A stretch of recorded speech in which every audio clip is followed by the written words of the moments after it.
చూస్తే నిన్న press club వేదికగా బీఆర్ఎస్ వర్కింగ్ ప్రెసిడెంట్ కేటీఆర్ గారు ముఖ్యమంత్రి సవాల్ను స్వీకరించి ఏకంగా అక్కడ చర్చ కోసం వెళ్ళిన పరిస్థితి, కానీ ముఖ్యమంత్రి రాని సందర్భం ఢిల్లీకి వెళ్ళిపోయిన పరిస్థితిని మనం చూస్తూ ఉన్నాం. ఈ క్రమంలోనే సవాల్ విసిరి మీరు ఢిల్లీకి పారిపోతారా అంటూ నిన్న కేసీఆర్ గారు ముఖ్యమంత్రిని నిలదీసిన పరిస్థితి, కేటీఆర్ గారు ముఖ్యమంత్రి నిలదీసిన సందర్భం కూడా మనకు కనిపించింది. అనేక కీలక అంశాలని ప్రస్తావించారు. రైతుకు గత 10 ఏళ్ల కాలంలో బీఆర్ఎస్ ప్రభుత్వం ఏం చేసింది, ఇప్పుడు ఏడాదిన్నరగా మీరు ఏ విధంగా వ్యవసాయాన్ని సంక్షోభంలోకి నెడుతున్నారనే అంశాన్ని కూడా నిన్న కేటీఆర్ గారు సూటిగా నిలదీసిన సందర్భం కూడా కనిపించింది. ఎట్లా చూడాలి, మొత్తం మీద రైతాంగానికి సంబంధించిన వ్యవహారంలో బీఆర్ఎస్ పెద్ద ఎత్తున సవాల్ను స్వీకరించి చర్చకు సిద్ధమని కేటీఆర్ గారు ప్రకటించి సోమాజిగూడ వచ్చినప్పటికీ కూడా ప్రభుత్వం పక్షాన ముఖ్యమంత్రి కానీ ఇతర మంత్రులు ఎవరు కూడా రాకపోవడాన్ని మనం ఏ విధంగా అర్థం చేసుకోవాలి? బీఆర్ఎస్ పార్టీ టీఆర్ఎస్ పార్టీకి సంబంధించినటువంటి పార్టీ స్టార్టింగ్ నుంచే ఉద్యమం నుంచి వచ్చినటువంటి పార్టీ. ఆ పార్టీ నాయకత్వం సబ్జెక్టులో కావచ్చు, ప్రజల సమస్యలని తెలుసుకోవడం కావచ్చు, ప్రజల సమస్యలను పరిష్కరించడంలో వాళ్ళు ఆరితేరినటువంటి వాళ్ళు అన్ని అంశాల పట్ల ఆ ఉద్యమ నేపథ్యంలో వచ్చినటువంటి నేపథ్యంలో విపరీతమైనటువంటి అవగాహన ఉన్నటువంటి నాయకత్వము బీఆర్ఎస్ పార్టీకి ఉన్నది. దాంతో పోటీ పడలేకపోతున్నారు కాంగ్రెస్ పార్టీ. రమ్మంటే ఆయనే సవాల్ చేసినారు, ముఖ్యమంత్రి గారే సవాల్ చేసినటువంటి సిచ్యువేషను. ఒక తెలంగాణకు సంబంధించినటువంటి రైతాంగం సమస్యలు కావచ్చు, ఉద్యోగ సమస్య, నిరుద్యోగ సమస్య కావచ్చు, ఆయనంతలో ఆయన పేరు తీసుకొని చెప్పినటువంటిది ఒక ముఖ్యమంత్రి చెప్పినప్పుడు రెడీగా వీళ్ళు వెళ్ళిపోయారు.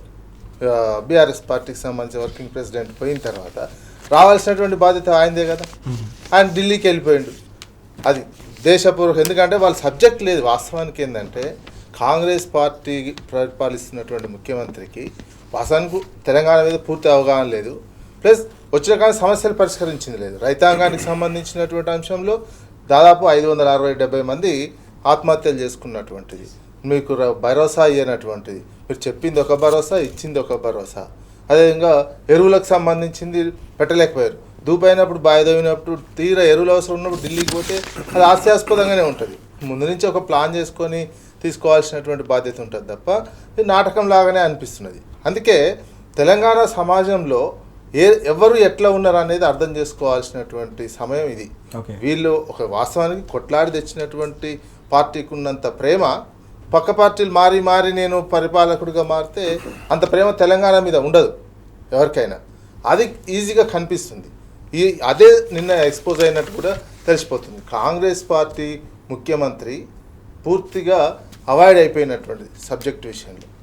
కేటీఆర్ గారు నిరూపించుకున్నటువంటిది. బీఆర్ఎస్ అది దాదాపు వారసత్వంగా ఉన్నటువంటిది, ఉద్యమ నేపథ్యంలో సబ్జెక్టు అదంతా ఉన్నటువంటిది. అందుకని పారిపోయిన ఢిల్లీకి పోయి అక్కడి నుంచి ఎవరు రాలేదు. కాకపోతే ఇంకో మళ్ళీ విమర్శలు, ఇంతమంది ఒకేసారి దాడి చేసింది కూడా చూసినాం. ఒక అంశం మీద కాంగ్రెస్ పార్టీ వాళ్ళు వాళ్ళ పర్సనల్ దాడి లేదు తప్ప సబ్జెక్ట్ పరమైనటువంటి దాడి లేనే లేదు. అందుకు వాళ్ళు డిఫెన్స్లోనే ఉంటారు.